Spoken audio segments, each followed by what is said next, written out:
हमारे leave encashment के video में आप लोगों के कुछ क्वेश्चंस आए, जिसमें कुछ लोगों ने ये पूछा कि लीव एनकैशमेंट बेसिक सैलरी पे कैलकुलेट होगा या ग्रॉस सैलरी में कैलकुलेट होगा। कुछ लोगों के क्वेश्चंस आए कि ये इसका क्लियर फार्मूला क्या है, वो समझना चाहते हैं। तो उसी फार्मूला को क्लियर करने के लिए और आपके क्वेश्चंस का जवाब देने के लिए मैं आया हूँ। नमस्कार, 2 मिनट का ज्ञान कंप्लायंस बनेगा आसान में आपका स्वागत है।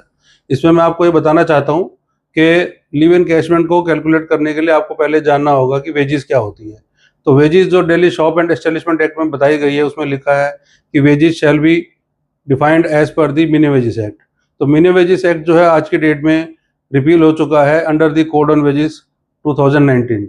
तो 2019 के एक्ट में अंडर सेक्शन 2A में बताया गया है कि वेजेस की डेफिनेशन क्या है, जिसके हिसाब से उसमें बेसिक को, डीए को, रिटेनिंग अलाउंसेस को लिया गया है। तो और 50% का फार्मूला भी उसमें ऐड किया गया है।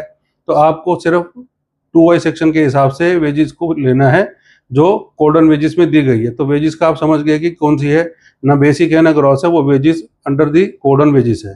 दूसरा आपको ये जानना है कि एवरेज डेली वेजेस क्या होती है। तो लास्ट 90 डेज का जो भी एम्प्लॉइज का लास्ट 3 मंथ्स का वेजेस होगा, उसका आपको एवरेज निकालना है by dividing the number of days work by the employ. तो इससे आपको मिल जाएगा एवरेज डेली वेजेस, और इसको आपको मल्टीप्लाई करना है लीव बैलेंस के साथ, जो भी एम्प्लॉय का लीव बैलेंस है।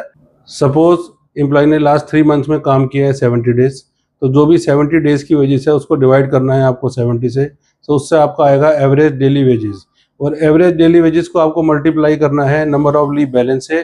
सपोज 15 डेज का लीव बैलेंस है या 30 डेज का लीव बैलेंस है, उससे आपको मल्टीप्लाई करना है, जिससे आपका लीव एनकैशमेंट आ जाएगा।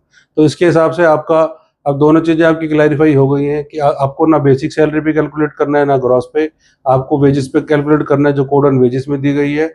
दूसरा, आपको लीव बैलेंस कैसे निकालना है और एवरेज डेली वेजेस कैसे निकालनी है, ये आपको बता दिया है।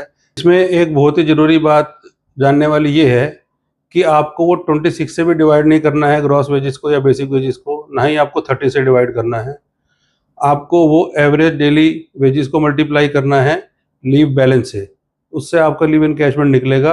और वेजेस को आपको डिवाइड करना है जो आपके नंबर ऑफ डेज वर्कड हैं ड्यूरिंग लास्ट 3 मंथ्स। इसके अलावा अगर आपको कोई और समस्या है तो आप डिस्कस कर सकते हैं, या फिर आप हमें कॉन्टेक्ट कर सकते हैं या कमेंट कर सकते हैं।